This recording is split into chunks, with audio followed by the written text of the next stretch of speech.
Greetings and bienvenue, Midnight Crew. Thank you for returning to this broadcast, and welcome to new viewers joining us for the first time.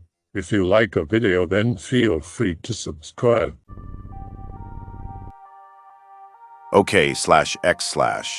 I figured not many people who post here have had paranormal encounters. So I want to start a thread where anyone can post traumatic, morbid, unsettling stories that have happened to them or someone they know. Stuff like finding a dead body, seeing someone murdered, close calls, or anything freaky that isn't technically supernatural but still scary. Pick kinda related. This happened to me 20 years ago and I still remember this very well. The backstory. Be me. Late 1990s, age 13, live with my grandparents in a massive 4,000 square foot, 370 square meters, house with 7 rooms, and many acres outside. Grandpa bought the house for a fair price, wishing all the family could live together. No jobs in the area, so instead we all live in the closest big city and visit it every week. My mom finally got a job in that town, so we moved in with my grandparents, her on the other side of the house, me alone on my side. The house was 2 stories, but the entrance was on the top floor, and the bottom floor was halfway underground. I lived alone on the bottom floor. It had 5 bedrooms. Always cold down there, and I never felt alone. I always felt like I was being watched. I honestly hated being there alone. When my friends would sleep over, they were usually uncomfortable to get up and piss at night because you had to go down a dark hallway to get to the toilets. So we started going out the back door with stairs leading up to the ground level. My grandpa noticed the smell and was furious. Anyway, I didn't feel good about having to go at night. I usually had to go at least once during the night, and the night lights in that hallway didn't help. Usually I would open my bedroom door and run across the hall to the toilet and turn all the lights on. One night I woke up and had to piss, but for some reason I didn't feel any fear that night, so I didn't run across the hall. I looked to my right and saw what looked like a white mist clearly visible in the nightlight, and it was in the shape of a human. It was tall, over 6 feet, but I got the sense it was feminine. I just stood there staring at it, and I felt like it was watching me, but not in an aggressive or scary way. I went to the bathroom, closed and locked the door, washed my hands, and then had this massive fear overtake me because of what I just saw. I stood there for a very long time, until I got the courage to open the door and sprint back to my room. I didn't turn off the lights in the bathroom, and I slept with the lights on in my room and the covers over my head. The next day at school, I told my friends, who had all slept at my house before, and they were skeptical, but also knew what it was like down there. From that point forward, I would only go at night by leaving my room door open with all the lights on, and then keep my eyes closed or looking at the ground while I walked to the bathroom. Finally, knowing that I wasn't alone down there somehow made me much more scared than I was before, even if I hadn't initially felt any fear vibes coming from the entity when I saw it. Second story. Same house, same lower level, age 10 or something. With my relatives and our friends at night getting ready to go to sleep by changing into our pajamas, etc. We're changing in different rooms for privacy. Grandparents and parents are upstairs watching TV loudly, like every night. Suddenly, something starts knocking on the window. Can hear knocking on the other windows in the other rooms. We run out of the rooms and ask the others if they heard that. They did, and they were scared too. We go up and see the adults are all accounted for. We're many miles out of town, surrounded by grassy fields and Mormons that keep to themselves. Somehow went to sleep scared that night, thinking whatever or whoever did the knocking would come back for me.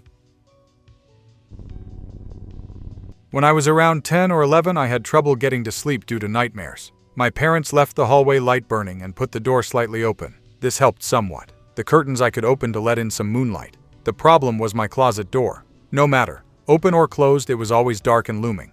Closed was slightly better. I got used to being closed. One night, I awoke from a particularly bad nightmare about death, devils, and childish visions of hell. Around 5 thick flies had settled on my sweaty chest, and more were buzzing around. hitting my head and sleepy eyes. I noticed my door was still open, but the light in the hallway was not working. I got out of bed to flick on the light. Nothing happened. When I got back into my room, I noticed my closet door was slightly open. I hesitated, then pulled the door wide open. Bad idea. Flies everywhere, buzzing in my mouth, eyes, and ears. I shut the door and ran to open the window. I must have spent an hour staring out over our sleeping neighborhood. I got cold and sleepy, crawled into bed, and used my blankets to seal off my entire body. When I awoke the next morning, there were no flies in my room. The closet door was still closed. I decided it was all my imagination or a dream, but just to be certain, to avoid that closet door for dear life. It was 2 or 3 weeks later and wanting a toy from the closet that took me to open the door. Inside, hundreds of dead flies. It was not possible to see the bottom of the closet except for a small bump with what appeared to be black feathers and white bones. I screamed. Then I ran for my parents. I got to sleep in my brother's room, and the room was converted to a sewing laundry room. Hey/X/.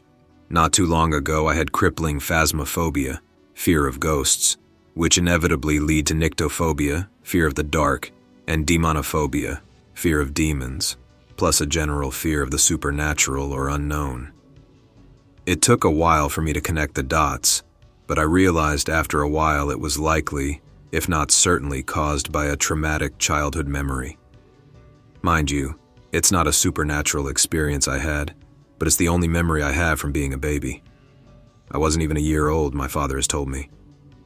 I was about 10 when I first told my father I remembered it, which surprised him a hell of a lot. Since I was so young and still remember it, I can tell it definitely messed me up good. Being that /X/ is full of people with similar fears, I figured I could share the memory with you all to see if anyone else has a similar memory from early childhood that might have caused their fears. Please share if so. Anyway, be little baby me. Wake up to television playing a movie. Stand up in the crib holding onto the sidebar, staring right at the screen. See a blonde-haired doll with a blue plaid dress, if I'm remembering correctly, sitting in the back car seat. Spooked me out because she looked apathetic and expressionless, not happy. Scene cuts to a toy store. Man inside, don't know what he's doing. Hard to understand plot as a baby. Words sound like gibberish anyway. Blonde girl doll follows a man inside at some point. Starts saying shit. Can tell she's evil by tone of voice, and since man looks scared shitless. Proceed to cry. Banter with doll proceeds. Eventually blows up the man somehow. Once again, I'm a baby, so I don't know what the fuck is happening. Just know violent bad stuff going down. The door to the room eventually opens. Scared shitless, but Dad picks me up. Starts comforting me with words and patting me on the back. It's okay, little crying baby. Eventually stop crying after like 10 minutes, still scared though. Lie down in bed with Mom and Dad and fall asleep. I recalled this memory to my father and his girlfriend when I was about 10. At first he rolled his eyes, figuring I was gonna make up some shit because who remembers being a baby? But he realizes after hearing it I'm telling the truth. Flabbergasted, I remember that.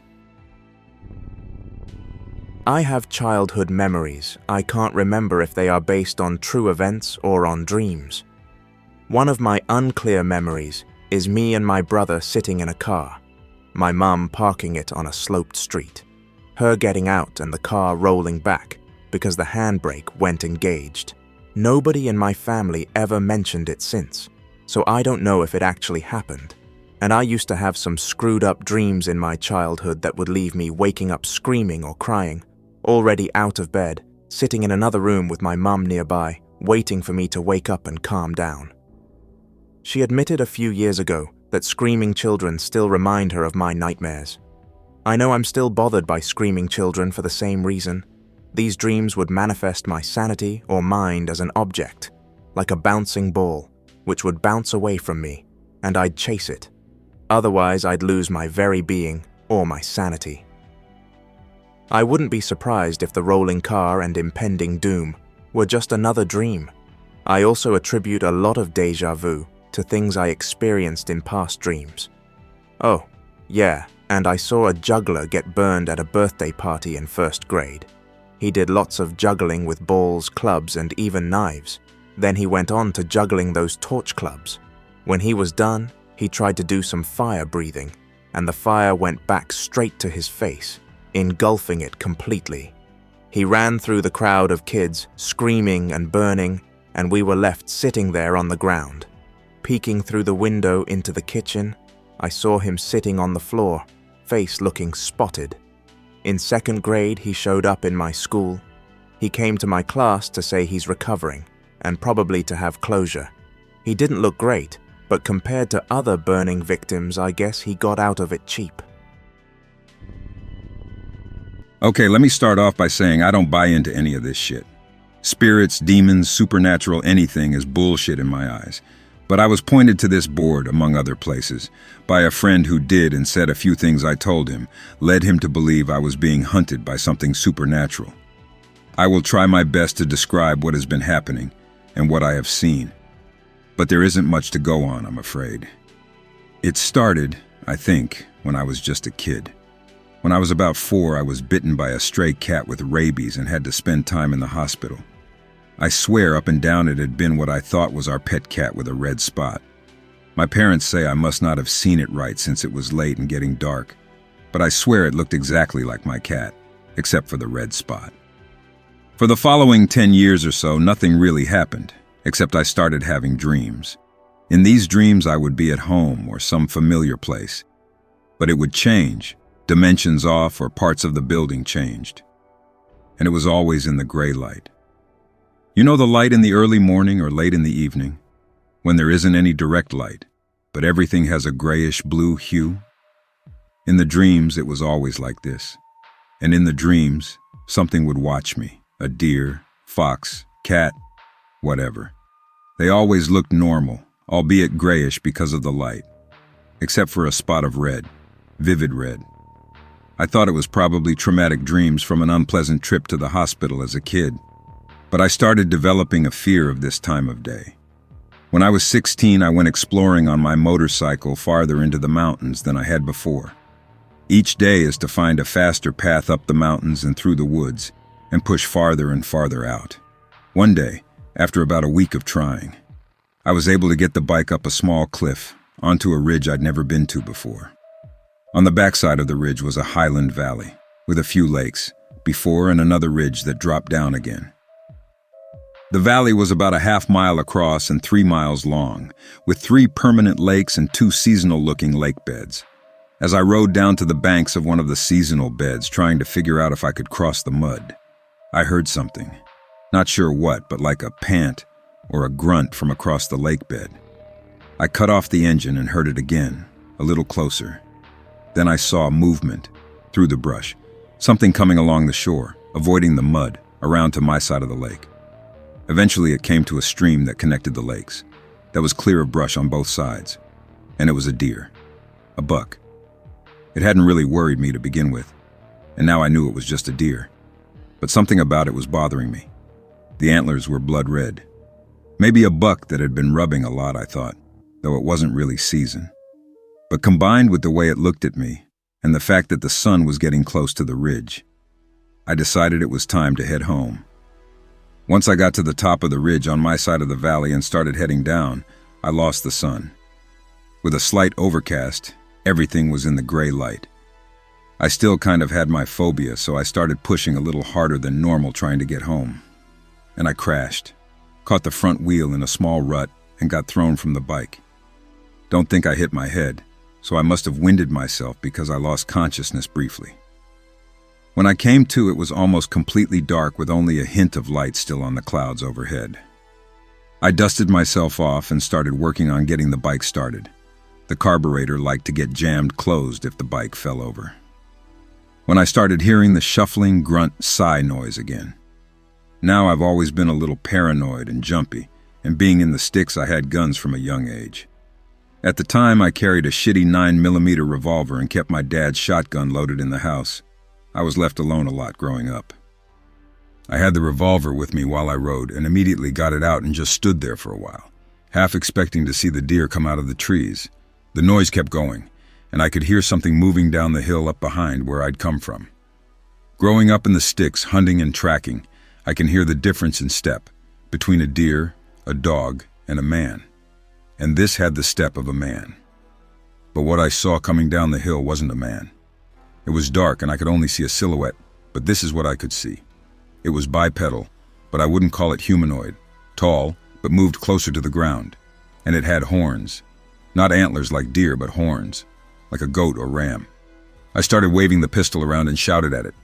I'd always been taught to shout at bears, and I wasn't entirely certain it wasn't a person limping or something. So I shouted at it, told it I had a gun, and to fuck off. And it stopped, immediately stopped. Then stood upright. And it was tall, much taller than I'd thought. It was dark and I can't be sure over the distance, but my guess would be 8 or 9 feet. And it looked at me, directly at me. Then stepped forward, and I freaked. I fired several shots at it. Wild misses obviously, but it was loud. Then I turned and bolted, left the bike and my pack that I'd set down. Ran at a dead sprint nearly 2 miles down the mountain to my home in the foothills, and it followed. I could hear it not far behind me. But unlike me, it wasn't loud. It barely made any more noise than when it had been creeping. As I crossed out of the tree line into my yard, I stumbled on the tall grass and fell. I panicked, started sobbing, emptied the gun behind me, and started crawling for the house. And I could hear it. Louder now as it came out of the trees, crossed the yard, and it was maybe 5 feet from me when either B or it triggered the motion detectors for the floodlights on the house. Now these were bright lights, and I'd been in the dark so I couldn't see. But what I heard still scares me.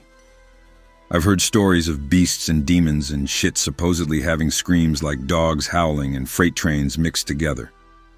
But it wasn't that. It was a scream. Ear-splitting, head-ringing scream. Like a horse whinny, with the tinkling of breaking glass mixed with a man's shout. Shrill and sharp and loud beyond belief. And it just stopped. When I finally found my feet and turned around, waving the now empty gun. There was nothing behind me. I spent the next week in the house, bolted up, carrying the shotgun everywhere, with every light on. When my dad finally came home 5 days later, I nearly blew his head off when he opened the front door. Put a hole through the porch ceiling. He didn't believe me, blamed it on drugs and violent video games. Took the guns away and grounded me. But I wouldn't stay in that house. I was terrified. All that week the nights had been quiet. But during the day I saw animals, deer, birds, a fox, sitting in the woods, staring at the house for hours at a time. Each looked normal, except for the red. A feather, spot of fur, something. A brilliant shade of red. I moved back to my mom's house temporarily and dropped out of public school due to stress. At this point I did turn to drugs and alcohol pretty hard. Living at my mom's closer to the city and being out of my mind usually, I had no further events, and slowly got back to normal. After being shouted down by my dad, I hadn't told anyone else what had happened. I didn't think anyone would believe me. After 2 years of event-free, I didn't really believe it myself.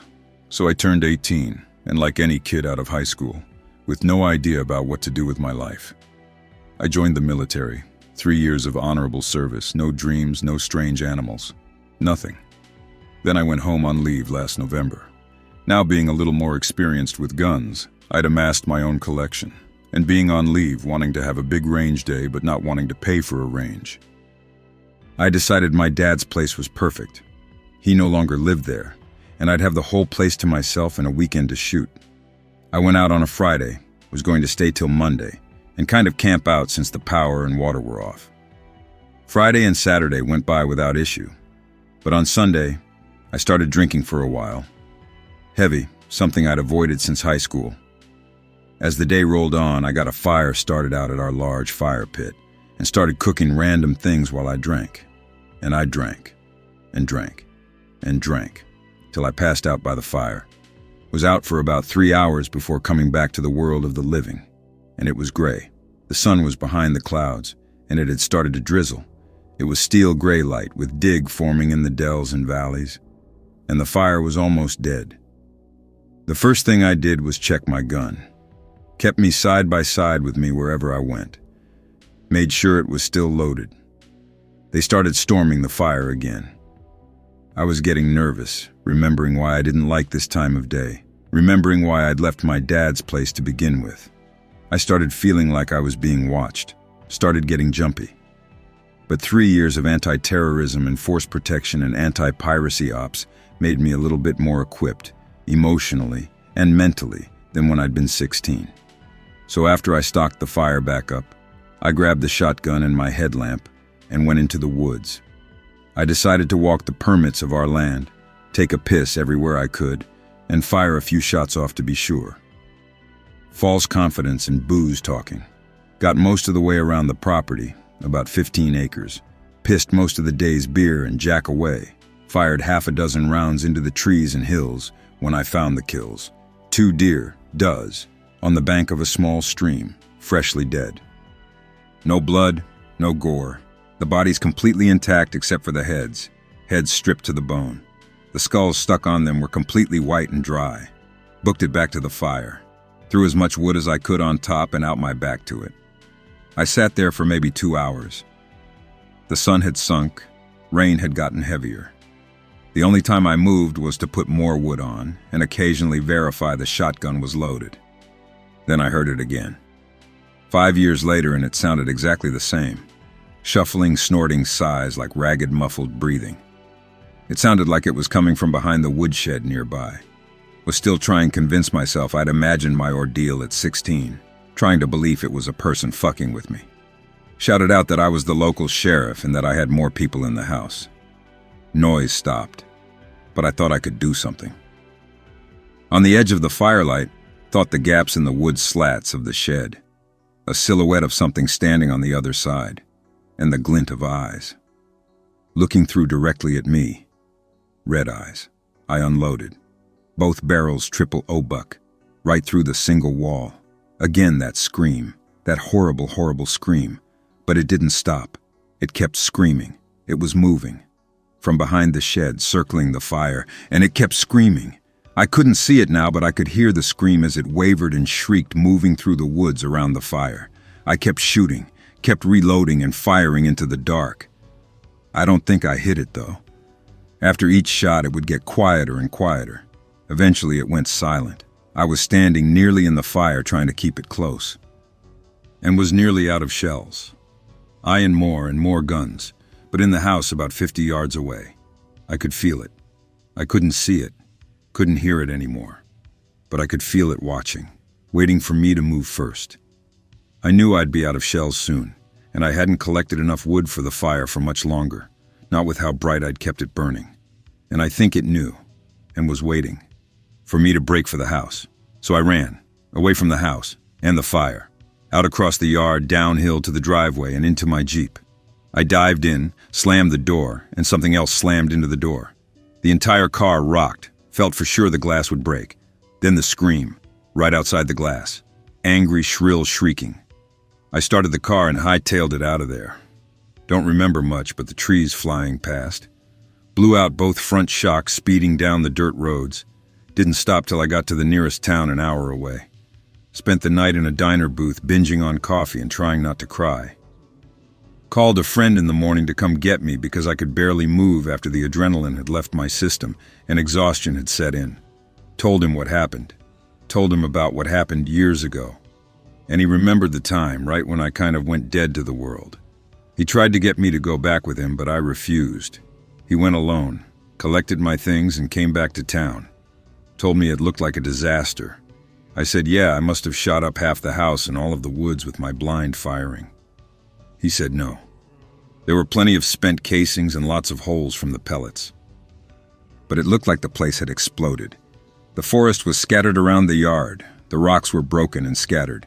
The door to those was hanging half off the hinges and everything inside had been thrown about. Couches ripped to pieces, dishes smashed across the kitchen. Said the railing to the staircase was lying in pieces on the living room floor. After he settled me down again and tried to explain it as a hobo or some kids, he asked me about my car, asked if it was leaking oil. There was a black sludge all over the yard and driveway. I wasn't leaking oil. Eventually, I settled enough and went home with him. Spent a few days at his place, then returned to command. But I was a wreck.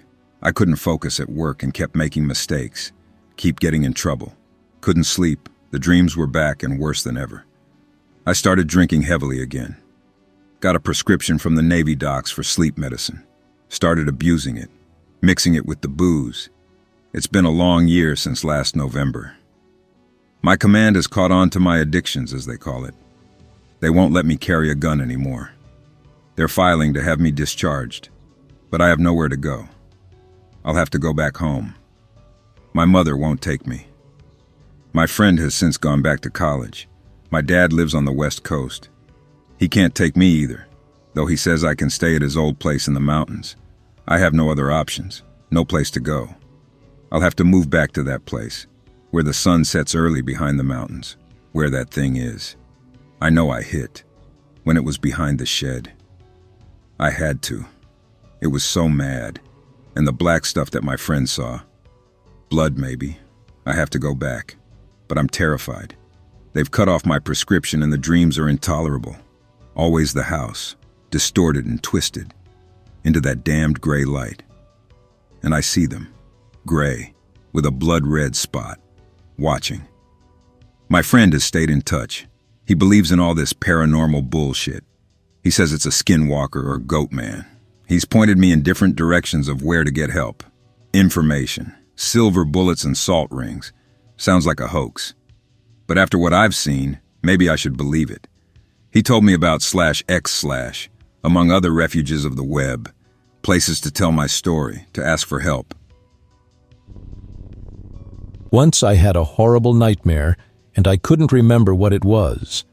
But I know that I woke up with fear and was so shocked and scared, and I just had a short thought of my grandpa. I was confused by this thought, so I tried to sleep. I remember that my cat just came home from the open window, so I was instantly calm and fell asleep again. The next morning, my mom came into my room and cried so much. And I asked what was wrong, and she told me that her dad died last night. I couldn't cry or react normally. I was shocked and just comforted her without any words. I didn't tell her about my nightmare and waking up automatically thinking of my grandpa and remembering his face. They live in another country, and I haven't seen them since I was a little kid. So the other side of my family didn't really interest me. Sounds horrible, I know. And that's why I didn't think of my grandparents that much. What makes this even weirder to me? Never had paranormal experiences, or so I believe. 1. Had way too many sleep paralysis experiences, ages 15 to 18, almost every night. 2. Through my child and teen years, I always heard tools moving in the kitchen. It's as if a plate or a spoon woke up and decided to get a drink. This happened way too often, and sometimes I'd make sure the tools are in good positions to not fall before I sleep. 3. Friend's mom saw a ghost of her dead mother soon after her death. His mother is also very nice and cooks very well. 4. Mom said that as a small child I would sit near old people and speak gibberish. My friend, the one with mom incident, also shared that his parents told him as a young child he used to talk to thin air, complete conversations with imaginary people. I had some other shit as a child, but I won't post experiences that I probably confused with dreams or simply inaccurate memory. Did I see a half-dead body when I was a child, or what the fuck? For years, I have had this as a very weird and even traumatic experience a long, long while ago. I was with my cousin in a private community here on Mexico. We were on a visit since my aunt moved here with her family. I was 8 years old at the time, and I really don't have a precise way to point where this happened, only that we were on the side of a hill. There were more than just one abandoned house. They were bare bones, just the structure, no windows, no paint, nothing, just the cement and bricks. Point is, me and my cousin see a large house that had a second floor, and it was covered in graffiti outside and inside. We were just fooling around trying to play it like we were an urban exploration team of sorts. He recorded with his phone when we got inside. Nothing really crazy happened at the time of entering. Just an empty, barely finished house. There was a lot of gravel on the first floor. It smelled like humidity, and I started to cough since I have an awful allergy for any type of dust. We were still trying to play it cool. Checked all the empty rooms, nothing at all. It seemed like a waste of time, but he convinced me to go to the upper floor. Bad call. He rushed to the stairs and signaled me to follow his step. As soon as we stepped inside the open space upstairs, it smelt foul, like a bag of rotting meat. There were 2 rooms at the sides, one on the left and the other one on the right. The right one was empty. There was just a big rock and some wood planks. No idea what was that doing there. The left one was the one, it had something. A very bad surprise. I stepped inside while my cousin waited outside. The room actually had a door, and it had no window space like the other one, solid walls. The smell was coming from here. It was a black bag. I couldn't see shit since there was no light source. I took my tablet out of my backpack that I had on and turned the flashlight. For the final reveal, it was a black plastic bag, a body inside it. It probably could end in this just being a body, but fuck no, the head of the body was outside of a knot made around the neck. I pointed my light and I saw that shit. It was an humanoid, pale skin, no hair, and when in looked back, it had round, black, beady eyes. Apart from that, it seemed like a normal human being. But hell no, that shit was not human. It didn't even make noise. It just stared at me. Fear engulfed me, and I broke into a loud cry, running as fast as I could outside the place. My cousin went behind me and asked what happened. I was so freaked out that I jumped from the window space that was in the 2nd floor. I fucked my ankle as I feel on the solid dirt ground. My cousin went for the stairs and helped me to walk since I couldn't bear the pain. I told him everything. He didn't believe me and just made fun of me. He said I just saw a body and that I was fucking with him. Needless to say, neither my mom or aunt believed me. My cousin didn't even enter the room, so if the video of that day still exists, it probably couldn't show much more than what I just told here. I guess this was something unique in my life. From that point onward, I have never experienced something of this type or nature again, for bad or good. I hope that you enjoyed tonight's broadcast. If you enjoyed tonight's story, then please subscribe to the channel as more Greentext will appear daily. A new broadcast will appear when the clock strikes midnight Central Time.